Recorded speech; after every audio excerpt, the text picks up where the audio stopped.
They called it a tragedy at first. A family of 4 struck down in their own kitchen. A supper gone suddenly horribly wrong. Neighbors whispered about gas leaks, food poisoning, or a terrible accident no one could have predicted. In the middle of the sorrow stood a girl, 15 years old, her eyes wide with grief, her hands trembling as she told police what she had seen. She became the town's symbol of loss, the survivor, the child fate had spared. People brought her casseroles, hugged her shoulders, and assured her she was not alone. Teachers whispered prayers in classrooms. Church pews filled with voices asking for mercy on her soul. For weeks, she lived under a halo of sympathy. Everyone believed she was innocent, that she was another victim of some cruel twist of fortune. But here's the truth. There are no halos in this story, only smoke, mirrors, and poison. Because Emily, quiet Emily from the Midwest, was not merely unlucky. She was not a bystander. She was the one who stirred the stew, the one who watched as her parents grew pale and her brother clutched his stomach. She was the reason the ambulances screamed through town that night. And she was the only one who knew from the first bite that none of them would walk away. This is her story. A story of love that twisted into conspiracy, of a teenage girl who decided freedom was worth more than blood. As we peel back the layers, her school days, her secret meetings with an older boy, the whispers that turned into plans, you will see how a child who looked like any other could transform into something far more dangerous. So, let me ask you before we begin. If you were sitting at that table, would you have noticed? Would you have seen the flicker of calculation behind her smile? Or would you, like everyone else in that town, have believed you were looking at the face of innocence? Tell me in the comments what you think. Are monsters made by their homes, or do they already exist inside, waiting for a moment to strike? And if you want to uncover every shadow in this story, make sure you subscribe so you don't miss what comes next. Emily grew up on a quiet street where porches sagged beneath the weight of old rocking chairs and mailboxes leaned against wooden posts. It was the kind of place where everyone knew whose dog barked at night, where gossip traveled faster than the mail, and where children were expected to say, "Yes, ma'am," and "No, sir," without hesitation. For outsiders, this small town in the Midwest seemed almost untouched by time. Safe, predictable, decent. Inside her own home, appearances were kept polished, just like the neat front yard and the trimmed hedges. Her father, a factory worker with calloused hands and a voice that carried authority, believed discipline was the anchor of family life. Rules were firm, consequences swift. Her mother, practical and sharp-eyed, ran the household with the precision of a clock. She demanded order, respect, and quiet obedience. To the neighbors, they were the model of working-class integrity. To Emily, they were walls closing in. At school, she blended in as just another sophomore in oversized sweaters and faded jeans. She was polite to teachers, courteous to classmates, and never once found herself in detention. To most, she was invisible in the best sense, safe, predictable, decent, just like the town itself. But Emily was not invisible to herself. Beneath the surface, she nursed a private ache, the sense that she was meant for something larger than homework and chores. Books became her first escape. She devoured dog-eared romance novels borrowed from the library, pages filled with passionate declarations and reckless choices. In those stories, girls like her broke free from stern parents in quiet towns. They ran toward adventure, toward love, toward anything that felt alive. Each chapter planted a seed. If they could do it, why couldn't she? By the time she turned 15, that seed had sprouted into a restless yearning. Emily felt suffocated at the dinner table, during Sunday sermons, even walking home along familiar streets. The same conversations, the same expectations, the same life stretched ahead like an endless road with no turns. And somewhere inside her, a thought took root. Dangerous, fragile, but growing stronger every day. She would not be trapped forever. The town saw only a sweet, quiet girl. They never noticed the way her gaze lingered beyond the horizon, or the subtle impatience in her voice when she promised to finish her chores. They did not see the private diary entries where she wrote of freedom, of escape, of a love that might one day carry her far away.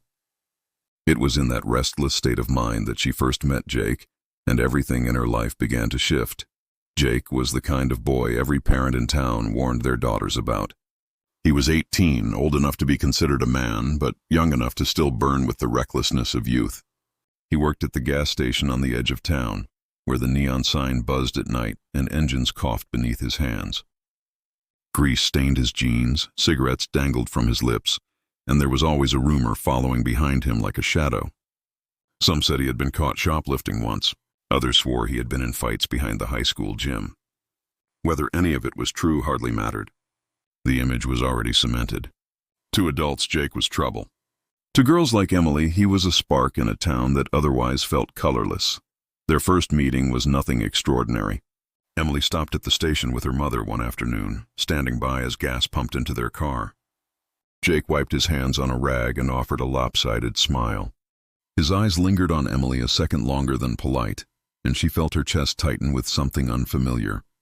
In that fleeting exchange, she saw everything she thought she wanted: freedom, rebellion, possibility. It began innocently enough. She started walking by the station after school, pretending to browse the candy aisle or linger at the magazine rack. Jake noticed, of course. He always noticed. Soon they were talking, first about trivial things, then about her life, her family, the way she felt trapped. He listened with the kind of attention she never received at home. Where her parents scolded, Jake encouraged. Where her teachers saw another quiet student, Jake claimed he saw something special. Emily's diary, once filled with half-formed daydreams, now carried his name across its pages. Jake became her secret, the bright thread in a tapestry of monotony. But secrets in small towns are fragile things, and soon her parents learned of her visits. The confrontation was swift and merciless. Her father thundered that Jake was no good. Her mother called him a danger. The rules tightened, curfews became stricter, errands monitored. Emily was warned that she was forbidden to see him again. To the parents, it was protection. To Emily, it was a prison tightening around her heart. The more they forbade her, the more she clung to Jake. Their meetings grew clandestine, stolen moments behind the station, whispered conversations in shadowed corners.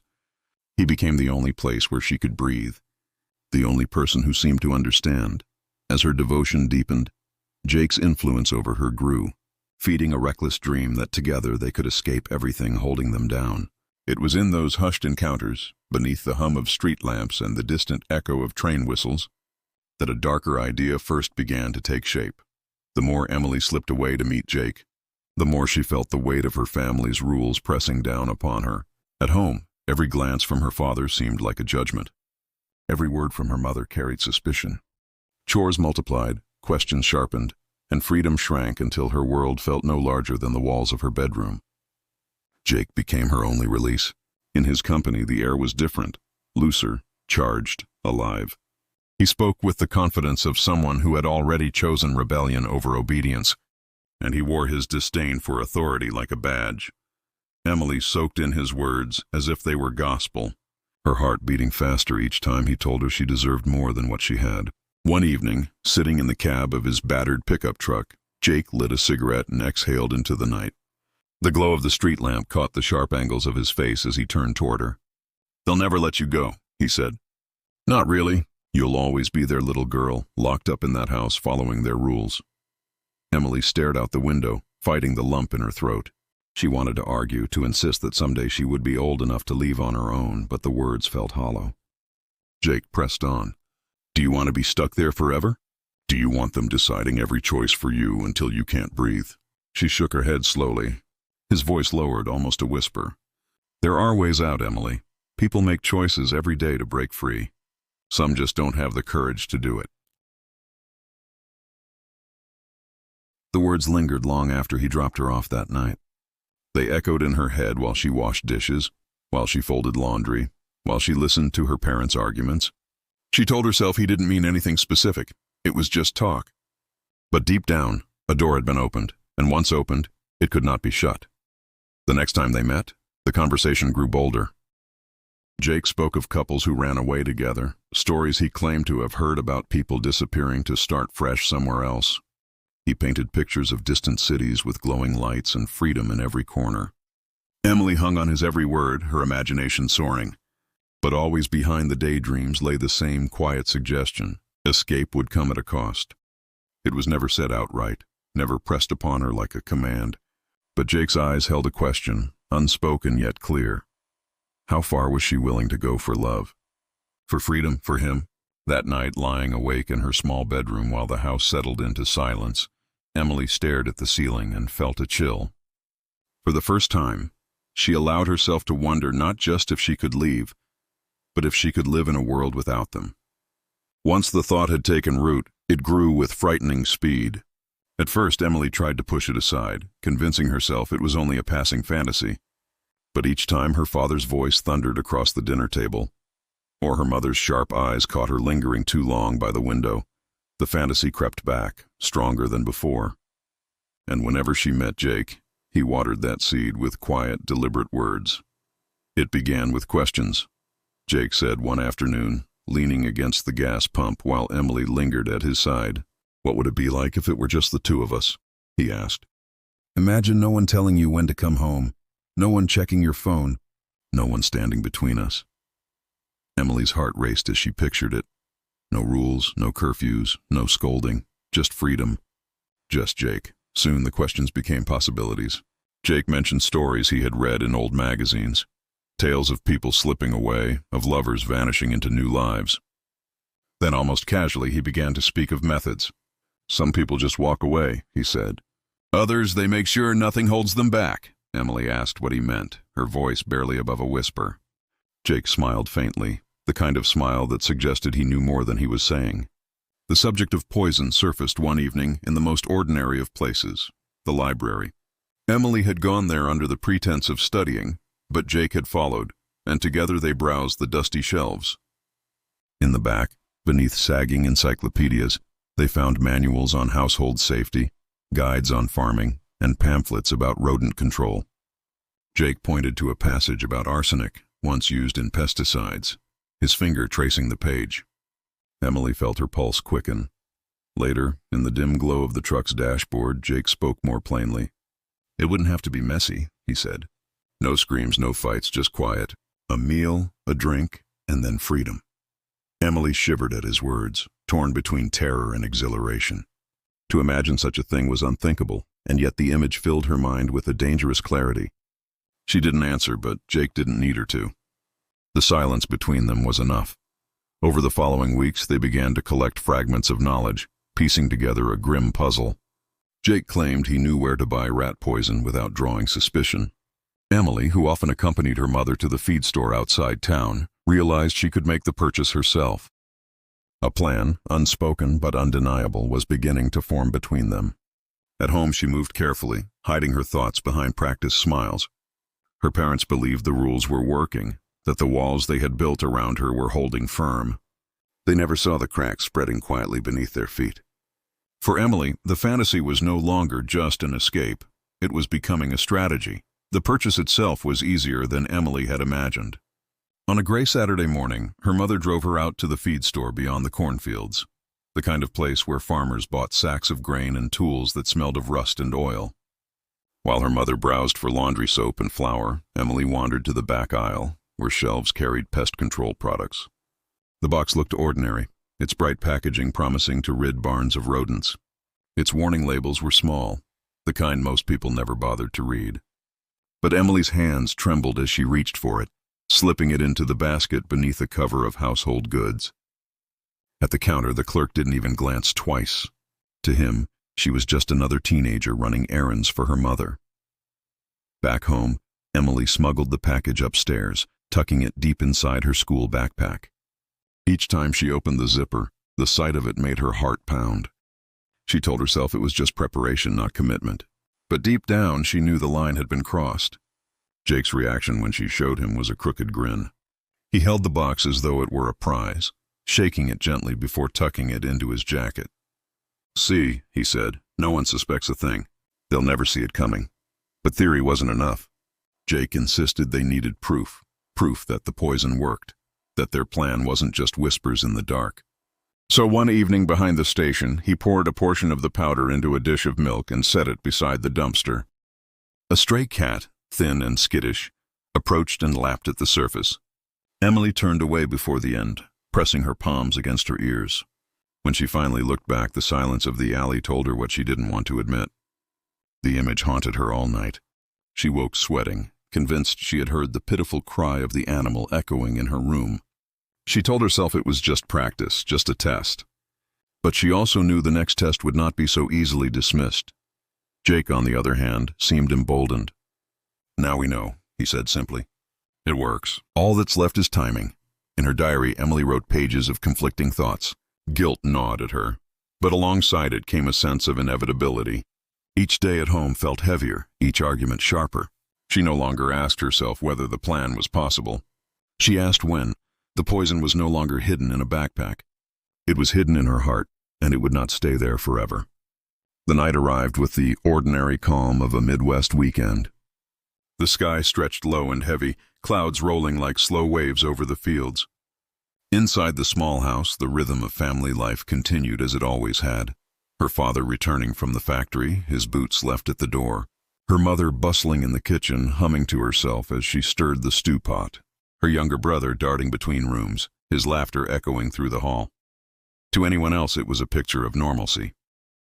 To Emily, it felt like the final act of a play she had rehearsed in secret.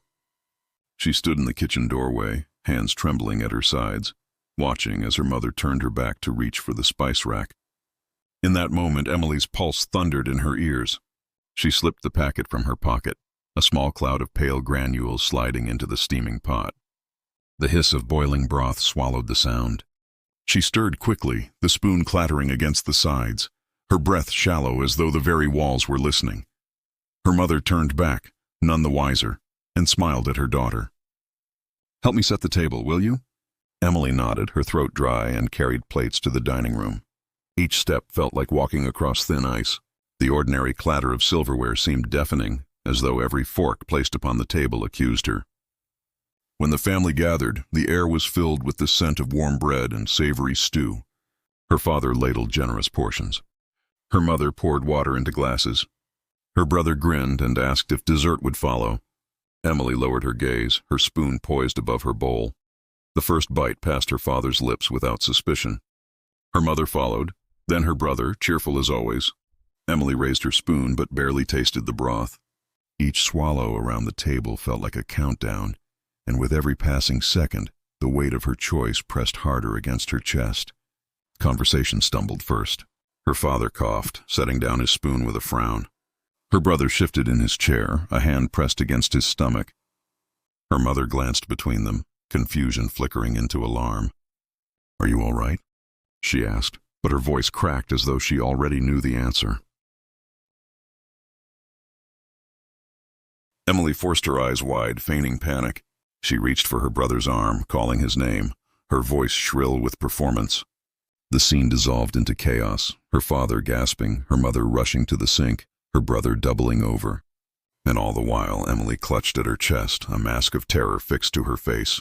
Outside, the night remained silent, unaware that within those walls, innocence had been shattered forever. The kitchen became a scene of confusion and terror within minutes. Chairs scraped against the floor as her father struggled to stand, one hand clutching the edge of the table, while the other pressed against his chest. Her mother's voice rose in sharp cries, desperate and helpless as she tried to steady him. Emily's younger brother moaned, his small body curled in pain, his face pale as wax. Emily's scream pierced the house, high and frantic, echoing across the quiet street. Neighbors would later recall hearing it, so raw, so convincing that they rushed to their porches, wondering what nightmare had unfolded next door. The phone call for help was swift, her mother's trembling voice spilling incoherent words into the receiver. Within minutes, the distant wail of sirens cut through the night air, drawing closer, louder, until red and blue lights spilled across the walls. Paramedics flooded the doorway, carrying stretchers, their boots heavy on the linoleum. Questions shot across the room. What happened? What did they eat? How long ago? But no answers came clearly. Emily clutched her brother's hand, her eyes wide, her voice breaking with sobs as she told them she didn't know, she didn't understand. She had only taken a few bites herself. The paramedics worked quickly, lifting bodies, securing oxygen masks, injecting fluids. Her father groaned, her brother whimpered, her mother's lips moved in broken prayers. The smell of antiseptic mingled with the fading aroma of stew, and in that mixture lay the death of a family dinner and the birth of a crime no one yet suspected. As the stretchers rolled out to the waiting ambulances, neighbors gathered on the lawn, murmuring with concern. They saw Emily stumble into the night air, her face streaked with tears, her hands trembling as she clung to a blanket someone had draped over her shoulders. To them, she was the picture of heartbreak, the lone survivor of a mysterious tragedy. No one questioned why her steps were steady despite the chaos. No one noticed how her eyes, though red with tears, flickered with something colder just beneath the surface. When the ambulances sped away, sirens fading into the distance, Emily stood in the flashing lights, a girl orphaned by fate, or so everyone believed. In the days that followed, grief hung over the small town like a heavy fog.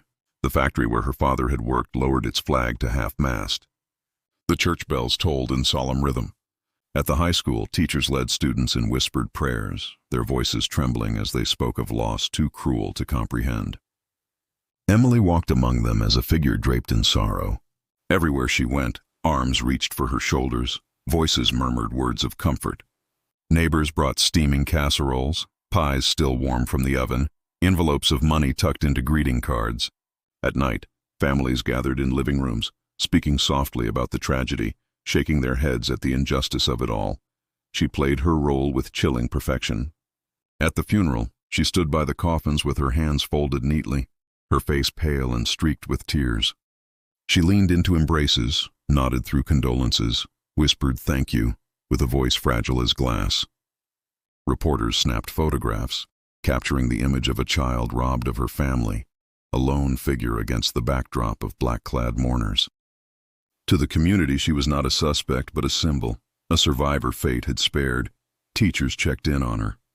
Classmates wrote notes of encouragement, and the pastor spoke of her resilience as a lesson for all. The town rallied around her, building her a cocoon of sympathy so tight that no one thought to question it. But beneath the veil of grief, Emily carried the weight of a secret. Each night, alone in her room, she opened her diary and stared at the pages filled with Jake's name. Freedom, she had written. Escape together. The words no longer read like daydreams. They were the reality she had forged. The truth only she and Jake shared, when she met him in secret. Their conversations were quieter now, edged with tension. He reminded her to stay calm, to keep her story simple. You're the victim, he whispered. Everyone believes you. Just don't slip. Emily nodded, though sometimes the enormity of it pressed against her chest until she could hardly breathe. She told herself it had been necessary, that the life she wanted was now within reach. Yet in quiet moments, when a neighbor hugged her too tightly or when her brother's empty chair caught her eye, doubt crept in like a shadow she could never quite escape. Still, the town adored her, shielded her, trusted her, and for a time, it seemed the mask would hold. For a while, the tragedy seemed destined to be written off as a mystery without answers. Perhaps food poisoning, perhaps a contamination no one could explain. But science, unlike sympathy, is not so easily deceived. The pathologists at the county lab began their work in silence, examining tissue samples and stomach contents under the cold light of microscopes. What they found unsettled them, traces of compounds far too potent to be the result of spoiled food. These were chemicals consistent with rodenticide, substances never meant for human consumption. Their report spoke not of accident but of intent. The discovery did not reach the town immediately. The investigators kept their circle tight, sharing findings only with the lead detective assigned to the case. He was a man seasoned by years of routine crime, petty thefts, bar fights, the occasional burglary. A suspected poisoning was something different, something rare, and if poison was involved, then someone had placed it there. Meanwhile, Emily carried on her performance. She attended school sporadically, her teachers excusing her absences with sympathetic nods. She accepted gifts from neighbors, stood politely when reporters asked for statements, and always kept her answers short. To most, she seemed the perfect image of a grieving daughter.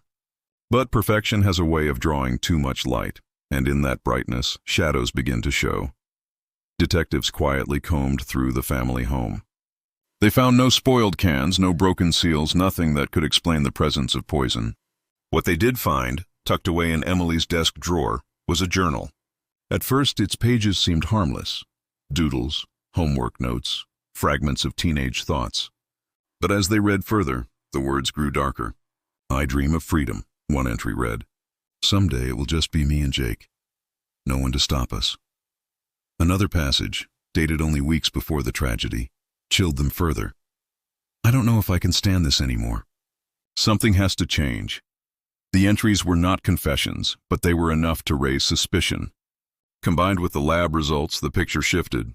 The girl once seen as a victim now appeared, at least faintly, as a possibility, someone investigators could not rule out. And then came the feed store clerk, who remembered selling rat poison to a young girl with nervous eyes. He could not swear to her name, but his description matched Emily closely enough to make the detective's pulse quicken. For the first time, the question whispered among investigators was no longer what happened to this family. It was who wanted them gone. The detective who had taken charge of the case was not quick to accuse.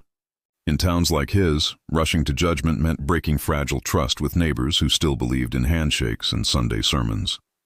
But the evidence gnawed at him, demanding attention. Poison did not fall into stew pots by accident.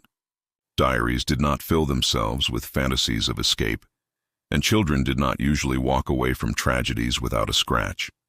He began where suspicion seemed most natural, Emily's circle. There wasn't much of one. She kept to herself at school, spoke politely to teachers, and spent most evenings at home. But whispers surfaced soon enough, carried by students who had seen her loitering near the gas station, leaning too close to a boy older than she was. Jake. The name came up again and again, always in the same hushed tone reserved for troublemakers. The detective paid a visit to the station. Jake was there, wiping grease from his hands, his smirk barely concealed. When asked about Emily, he played dumb at first, but his eyes betrayed him, flickers of recognition, the faintest spark of pride. He insisted they were just friends, that he had nothing to do with the tragedy. But when pressed about the nights they spent together, his story shifted, inconsistent in small but telling ways. Meanwhile, evidence tightened around them. The feed store clerk recalled with more certainty now that the nervous girl who had purchased poison had been accompanied by another figure, a young man who lingered near the counter. Camera footage from the dusty corner of the store confirmed it, grainy but clear enough to reveal Emily and Jake standing side by side. The detective returned to Emily with careful questions. At first she answered with the same practiced grief, her voice soft, her eyes wet. But when asked about Jake, her composure faltered. She denied seeing him after her parents had forbidden it, but the surveillance footage told another story. The contradictions began to pile up. Witnesses remembered them together late at night, leaning close under the street lamps. A classmate recalled overhearing Emily whisper about leaving town, about being free. None of it was damning on its own, but woven together, the threads formed a tapestry no longer of innocence, but of conspiracy. The town, still wrapped in sympathy, knew nothing of these discoveries. To them, Emily remained the girl fate had cursed. But within the walls of the police station, the truth was sharpening like a blade, and the detective could not shake the feeling that Jake was not merely her companion, but her accomplice. The police decided it was time to separate the two. Jake was brought in first, led into a small interview room with peeling paint and a flickering light above. He sat with his arms crossed, defiant at the start, insisting he had nothing to say. But hours wear on a man differently than they do a child. By the third round of questioning, his bravado began to slip. The detective showed him the footage from the feed store. They laid out the receipts, the journal pages, the medical reports. Piece by piece, the walls closed in until his silence became heavier than words. Finally, he leaned back in his chair, exhaling smoke from the cigarette they had offered him, and spoke. "She wanted out," he muttered. "She said she couldn't live with them anymore. I went along." It was a half-confession, an attempt to shift blame, to cast himself as an accessory rather than a mastermind. He painted Emily as the driving force, the one who had carried the poison, the one who stirred the pot. He admitted enough to lighten his own shadow, leaving the rest to fall on her shoulders. When Emily was called in, she entered with the same mask she had worn since the tragedy, wide eyes, trembling hands, the picture of grief. But the detectives were no longer swayed. They pressed harder, their questions precise, relentless. "Why were you seen with Jake after your parents forbade it? Why does the feed store clerk remember you? Why does your diary speak of freedom, of escape?" Her answers wavered. She denied. She deflected. She cried. But each denial cracked beneath the weight of evidence. And then they told her what Jake had said. The color drained from her face. She shook her head furiously, insisting it wasn't true, that he was lying to protect himself. But her voice rose too high, her tears came too fast. The performance that had fooled an entire town began to unravel under the harsh light of interrogation. One detective leaned across the table, his voice low but steady. "Emily, this is your chance. If you don't tell the truth now, Jake's story will be the only one anyone believes." For the first time, silence filled the room. She stared at her hands, her knuckles white, her lips trembling. Words hovered on the edge, ready to spill, but fear held them back. It was the beginning of her undoing. For hours, Emily resisted. She clung to tears, to trembling hands, to the fragile role of a child swept into disaster. But the room was unyielding, the detectives patient. Each time she denied, they returned with Jake's words. Each time she cried, they pressed with the evidence, the poison, the diary, the surveillance. The silence grew longer, her sobs quieter, until finally she seemed to collapse into herself. Her voice, when it came, was barely audible. "I just wanted it to stop," she said. The detectives leaned forward. Slowly, haltingly, she began to unravel the truth. She spoke of nights in Jake's truck, the whispered promises, the intoxicating vision of freedom. She described slipping the poison into her pocket at the store, hiding it beneath her school books, hearing it rattle softly as she climbed the stairs. She confessed to the cat, the test that had haunted her dreams. She described the stew, the steam rising from the pot. Her mother's back turned for only a moment, the spoon in her hand, the powder dissolving, her pulse thundering as though the whole world could hear. At times her words faltered, choked by sobs. At others, she grew strangely steady, almost detached, as though recounting a story she had read rather than lived. The detectives exchanged glances. Here was not only grief but calculation. A child, yes, but one who had plotted, prepared, executed. One detective asked quietly, "Did you think of what would happen to them?" "To your brother?" Emily hesitated. Her eyes flickered, but no tears came. "I thought it would be quick," she said. "I thought I had to, or I'd never be free." The weight of her words settled heavily in the room. This was no accident, no tragic twist of fate. It was intent, spoken aloud from the lips of the girl the town had mourned and pitied. When the statement was signed, the detective sat in silence for a long while, staring at the papers on the table. The image of Emily as a grieving daughter had shattered completely. What remained was something far more unsettling, the face of a child who had chosen death for those who loved her most. The trial drew crowds unlike anything the small courthouse had ever seen. Reporters from across the state lined the steps, their cameras flashing as spectators pressed close, eager for a glimpse of the girl whose face had graced so many sympathetic headlines only weeks before. Emily, once the town's symbol of sorrow, now entered in handcuffs, her hair tied back, her gaze lowered beneath the harsh fluorescent lights. Inside, the courtroom buzzed with tension. The prosecution painted her as calculating, cold, and deliberate. They spoke of the poison purchased in secret, the diary entries of longing for escape, the test on the stray cat. Piece by piece, they laid out a narrative of intent, stripping away any illusion that tragedy had struck by chance. The defense clung to her age, her vulnerability, the influence of Jake. They argued she was a child caught in the orbit of an older boy, manipulated by promises she was too young to question. They described her as lost, desperate, incapable of fully grasping the weight of her actions. Witnesses were called. The feed store clerk pointed to her as the girl who had stood at his counter, though his voice shook under the gravity of it. Classmates recounted seeing her with Jake, whispering of running away. Detectives detailed the confession, the evidence, the cold logic behind her words. Emily sat through it all in silence. At times, tears streamed down her face. At others, her expression hardened, lips pressed tight, as though she refused to give the court the satisfaction of watching her crumble. The townspeople filled the gallery day after day, torn between disbelief and fury. Many still struggled to reconcile the image of the girl they had comforted with the monster described at trial. Mothers held their own children closer, whispers spreading that if someone like Emily could turn, perhaps anyone could. Outside the courthouse, debates raged. Should a 15-year-old be tried as an adult? Could someone so young truly comprehend murder?